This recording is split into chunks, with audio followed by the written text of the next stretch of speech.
Selamat datang di Habibi Channel, tempat di mana kisah-kisah misteri dan horor terungkap. Pada malam ini, kita akan melanjutkan cerita yang menyeramkan tentang Penguluh Hadangan, di mana dia sudah mengulurkan lidahnya dan siap untuk mendatangi nenek dan ibu Sidik beserta adiknya di pondok itu. Dan apakah ada cara mereka untuk lolos darinya? Simak ceritanya sampai selesai hanya di Habibi Channel. Jangan lupa siapkan nyali kalian. Ketika si nenek harus membuat keputusan secepat mungkin, dia tidak ingin menantu dan cucunya menjadi korban pada saat itu, sehingga dia menghentikan kakinya beberapa kali di depan pondok itu, menunggu penguluh hadangan itu semakin dekat dengan pondok.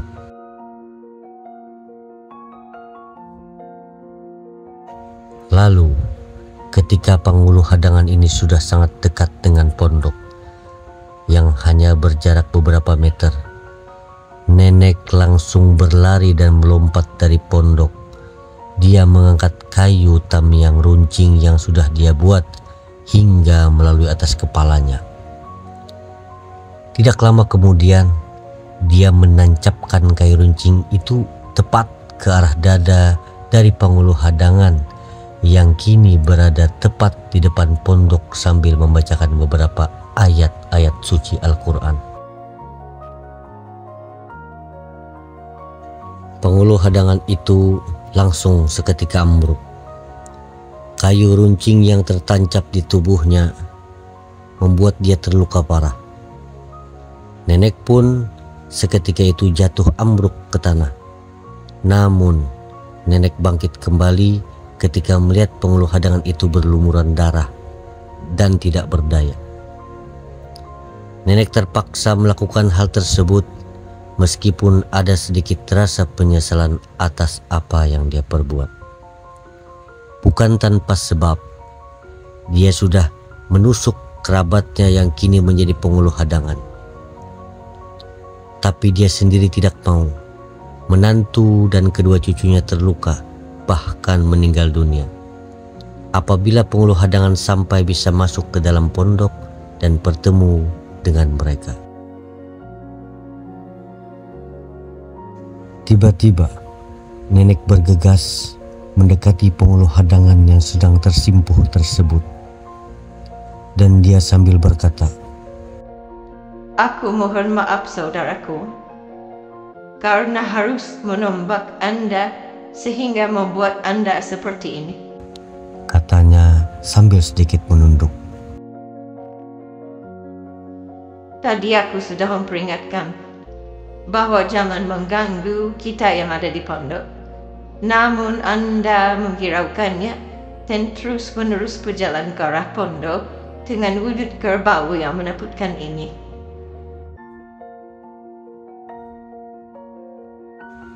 Kejadian yang terjadi di kebun itu rupanya diketahui oleh kakek. Dia yang baru saja pulang bersama ayah dan menyusul ke ladang, seketika memerintahkan ayah untuk pulang sambil membawa ibu, aku serta adikku di hari itu.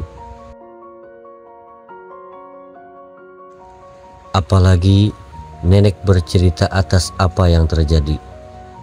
Kakek langsung berkata bahwa mereka semua yang ada di pondok, termasuk nenekku, harus meninggalkan rumah untuk sementara. Bahkan kakek yang panik akan kejadian tersebut langsung memerintahkan ayah untuk mengantar mereka ke salah satu rumah yang ada di Buntok. Bukan rumah yang ada di kampung halaman ayah pada saat itu. Semua nampak panik, tepatnya ketika nenek menancapkan kayu yang runcing itu kepada penguluh hadangan yang kini terkapar dengan luka yang ada di perutnya. Ketika nenek sudah sampai di rumah yang dibuntok, akhirnya dipindahkan lagi si nenek dan disembunyikan oleh keluarga yang ada di sana. Hal ini dilakukan memang sengaja Mengingat apabila pengoloh hadangan ini terluka oleh seseorang, maka dengan seketika dengan sendirinya dia akan sembuh. Dia harus meminta air ataupun sebuah benda yang dipakai oleh seseorang yang melukainya. Apalagi pengoloh hadangan yang terluka ini masih ada kekerabatan dengan keluarganya, sehingga cepat atau lambat keluarganya akan datang dan meminta pertanggungjawaban kepada nenek agar anggota keluarganya ini bisa sembuh kembali. Tentu saja hal itu tidak akan dikabulkan oleh kakek. Dia juga merasa marah karena cucu dan menantunya yang ada di dalam pondok ini dilanda ketakutan.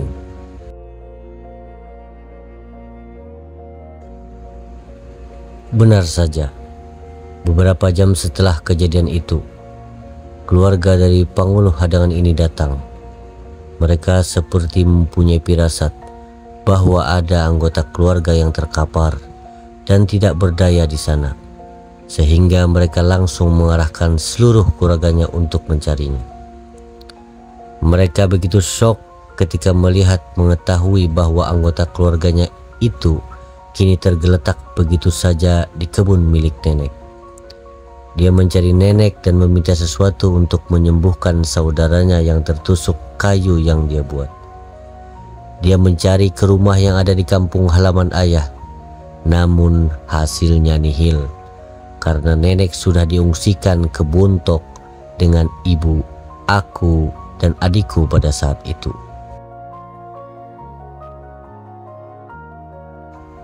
Tidak hilang akal, keluarga itu pun mencari nenek.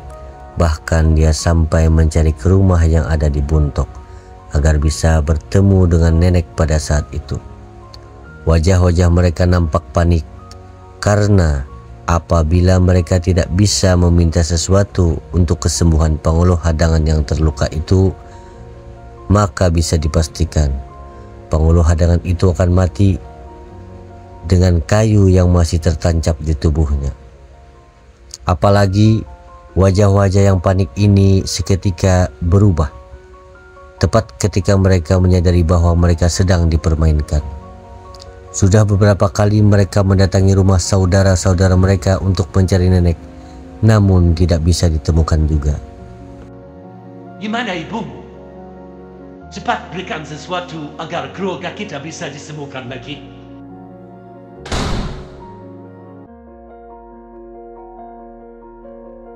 Salah satu anggota keluarga dari penguluh hadangan tiba-tiba menggebrak meja di depan ayah.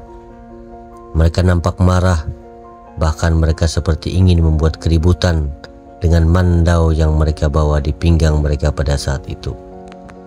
Apalagi waktu semakin menipis, semakin lama penguluh hadangan itu semakin terkapar dengan luka yang parah.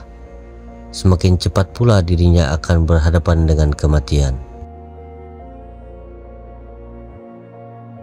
Sementara keluarga ayah mereka tetap berkata bahwa mereka tidak tahu di mana nenek berada sekarang. Aku tidak tahu atas kejadian ini, saudaraku. Aku dan anakku baru saja pulang dari upacara bertamat, dan kita berdua pulang semuanya. Sudah seperti ini. Ayah yang merupakan anggota militer hanya bisa membuat mereka tenang.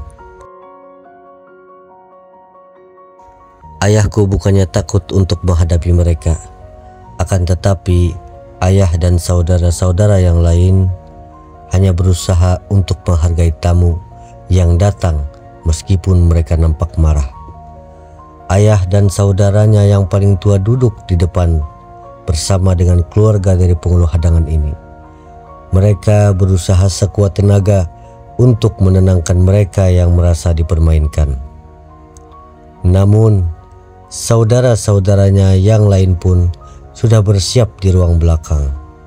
Mereka bersiap apabila terjadi keributan, apabila keluarga si penguluh hadangan sudah mengeluarkan mandaunya dan mengarahkan ke arah ayah dan saudaranya yang paling tua. Mereka memang sengaja tidak memberitahu di mana posisi nenek berada, karena mereka tahu keluarga yang mendatangi rumah kami ini, mereka rata-rata bisa berubah menjadi penguluh hadangan. Sehingga apabila ayah memberitahu di mana nenek berada, ayah sangat khawatir nantinya akan berakibat kepada keselamatan nenek ke depannya. Apalagi ada beberapa di keluarga mereka yang mempunyai ilmu kebal.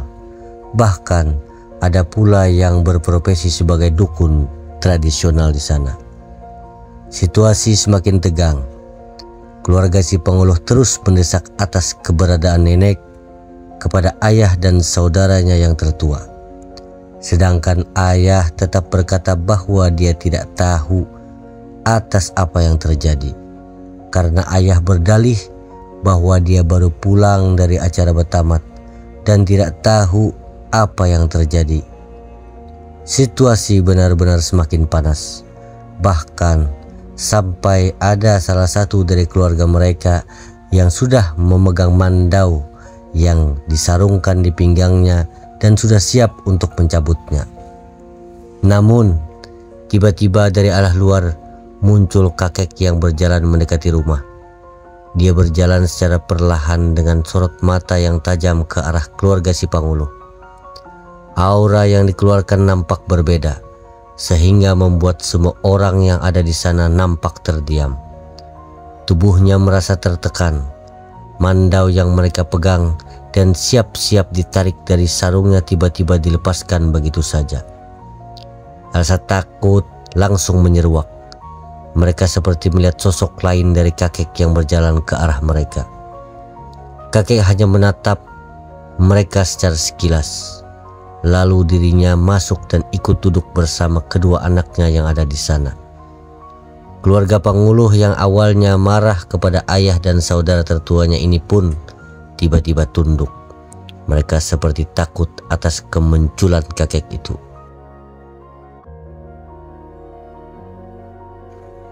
Bahkan mereka langsung memelankan suaranya sambil menunduk dan tidak berani lagi menggebrak meja seperti sebelumnya. Maaf Paman, pertama kami akui ini adalah kesalahan dari keluarga kami karena kami ingin menjadikan tante, kakak ipar dan ponakan sebagai tumbal. Namun dia tiba-tiba terdiam. Ketakutannya semakin menjadi-jadi ketika kakek menatapnya dengan tajam. Apalagi ketika dia berkata bahwa dia akan membuat istri, menantu dan cucu-cucunya menjadi tumbal. Namun sebenarnya dia tidak bersungguh-sungguh. Ketika kami tanya kepada ayah kami, beliau hanya ingin mengganggu mereka saja tanpa ada niatan untuk pendidikan tumbal. Seperti yang dikhawatirkan oleh tante yang menusuk ayah kami dengan kayu yang dia bawa. Setelah mendengar penjelasan itu, kakek tiba-tiba menghela napas panjang. Dia menatap ke semua keluarga penguluh satu persatu dengan tatapan yang tajam. Lalu tak lama kemudian, Hai Munam. Tiba-tiba kakek memanggil dirinya. Suaranya pelan namun penuh penekanan. Saya dan ayahmu merupakan saudara sepupu yang masih ada darah kekerabatan dari leluhur. Tapi mohon maaf, tantemu tidak bisa memberikan air atau benda apapun yang kau minta. Mau bagaimanapun, itu adalah salah dari ayahmu yang tiba-tiba datang dan mengganggunya yang sedang berada di kebun. Semuanya mendadak terdiam ketika kakek berbicara seperti itu. Mereka tidak berani untuk melawan ucapan kakek. Sorot matanya yang tajam membuat mereka takut dan tidak berani berkata apapun lagi. Tetapi kakek tiba-tiba melanjutkan perkataannya. aku yang menjadi paman kalian bisa memberi saran untuk keselamatan ayah kalian. Malam ini juga, kalian harus melakukan ritual balian, di mana ayah kalian masih terkapar itu diletakkan di tengah-tengah pemakaman yang ada di dekat kebun itu. Kakek sempat terdiam sebentar. Matanya fokus melihat ke semua orang yang ada di sana sebelum akhirnya dia melanjutkan kembali perkataannya. Tubuh ayahmu itu tutup dengan daun nipah sehingga menutupi seluruh tubuhnya. Lalu kau munah. Kakek sambil menunjuk ke salah satu keluarga penguluh itu. Kau sebagai anak yang tertua, yang bisa berubah menjadi penguluh hadangan, kamu harus bisa mengantarkan ayahmu itu sendirian. Dan kamu harus segera melakukan ritual itu sebelum jam 12 malam. Orang itu langsung menggelengkan kepala. Rasa takutnya seketika muncul ketika kakek berbicara seperti itu. Bahkan dia seperti enggan untuk melaksanakan perintah kakek karena dirinya merasa takut apabila dia harus melakukannya sendirian. Paman, sepertinya aku tidak bisa. Katanya dengan nada yang terbata-bata. Kakek mendengar hal itu, tiba-tiba berkata kembali dengan salah satu tangan yang menunjuk ke arah jam dinding yang ada di dalam rumah. Munang, lihat jam di sana. Waktumu tidak banyak. Apabila kamu masih ketakutan dan tidak mau melaksanakan atas apa yang aku perintahkan, maka nyawa ayahmu akan melayang. Tiba-tiba kakek berdiri. Setelah berkata seperti itu, dia berjalan mendekatinya dan menepuk pundaknya secara perlahan. Apa yang kamu takutkan, Munang? Kamu itu bisa berubah menjadi penguluh hadangan seperti ayahmu. Kamu tinggal memilih sekarang, memelihara ketakutanmu, atau kamu menyesal karena kematian ayahmu yang semakin lama semakin dekat. Tepat ketika jam 11:30 malam, Munang akhirnya mengantarkan ayahnya ke tengah-tengah pemakaman itu. Apa yang dia lihat ketika siang hari dan malam hari sungguh berbeda. Banyak sekali makhluk yang muncul dan melihat mereka dari kejauhan. Bahkan ada pula yang terang-terangan berdiri dan menghalangi mereka dengan wajah-wajah yang menyeramkan. Terlihat ada sosok Kambe yang duduk di sana di atas dahan pohon. Dia sambil tertawa melihat Munang yang berjalan sambil membawa ayahnya dengan rambut panjang yang menjuntai ke bawah. Sosok itu benar-benar menakutkan karena warga sekitar percaya Kambe yang dimaksud adalah sosok makhluk yang semasa hidupnya selalu memberikan makanan kepada suaminya yang terbuat dari darah haid yang ada pada dirinya. Lalu ada pula suara burung yang membuat Munang ketakutan. Suara burung dari Kangkang Kamyang, yaitu burung dengan kukunya yang runcing, yang dipercaya bahwa burung ini bisa berubah wujud menjadi sosok wanita cantik yang bisa mengoyak-ngoyak mayat dengan kukunya yang tajam. Munang benar-benar ketakutan. Namun, di satu sisi, dia harus terus berjalan agar ayahnya bisa selamat. Setelah kurang dari 5 menit dia berjalan, dia akhirnya meletakkan tubuh ayahnya di tempat yang sudah ditentukan. Lalu, tak lama kemudian, dia menutup ayahnya dengan daun nipah dan meninggalkannya di sana. Dia kembali ke rumahnya untuk melanjutkan ritual yang akan berlangsung sebelum jam 12 malam. Munang memasang perlengkapan balian seperti kalung jimat yang dipasang secara persilangan di dada depan dan di belakang.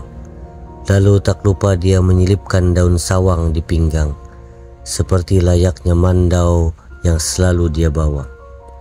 Dia juga memasang gelang dari logam yang dia pasang di tangan dan kakinya.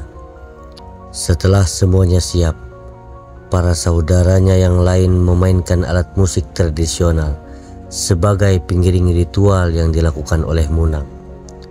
Secara tidak sadar, tubuh Munang tiba-tiba menari.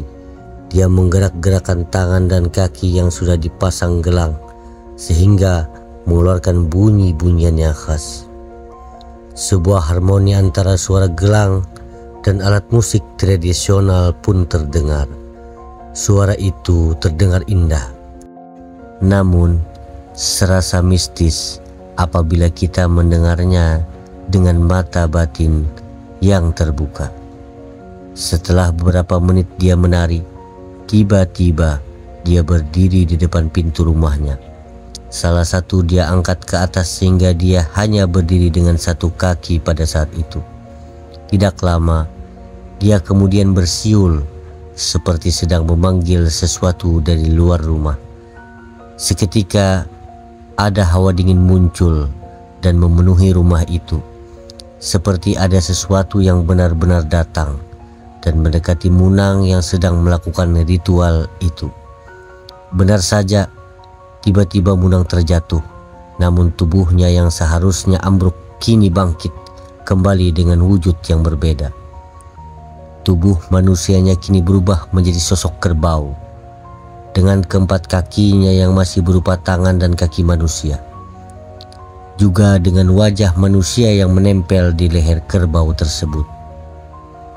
Munang kini berubah menjadi penguluh hadangan seperti ayahnya yang nenek lihat tadi siang. Tidak butuh waktu lama, Munang langsung berjalan kembali menuju arah pemakaman. Dia mencari kembali tubuh ayahnya yang ditutupi oleh daun nipah. Lalu, setelah dia menemukannya, dia langsung menjulurkan lidahnya yang panjang dan menjilati luka tusukan yang ada di tubuh ayahnya. Secara ajaib, luka tusukan itu tiba-tiba menutup secara perlahan. Bahkan, tubuh ayahnya yang mulai sembuh tiba-tiba berubah kembali menjadi penguluh hadangan dan berdiri kembali seperti sedia kala. Luka tusukan itu langsung sembuh sepenuhnya, dan tidak lama kemudian Munang mengajak ayahnya untuk kembali pulang dengan wujud penguluh hadangan dan kembali berubah menjadi wujud manusia ketika mereka sampai di rumah. Cerita penguluh hadangan ini berakhir sampai di sini, dan ini memberikan pesan moral bahwa hiduplah seperti manusia biasa. Janganlah kalian mengkaji ilmu-ilmu yang sesat. Ilmu tersebut akan membawa kalian sesat, mempersulit dan mendatangkan malapetaka bagi kalian. Teruslah berbuat baik, hiduplah sesuai dengan manusia biasa, dan kejarlah ridha Allah dan Rasul-Nya, agar kalian selamat baik di dunia dan akhirat. Jangan lupa dukung terus channel ini agar terus berkembang dan memberikan cerita-cerita horor yang bisa membuat dan menemani kalian pada malam hari.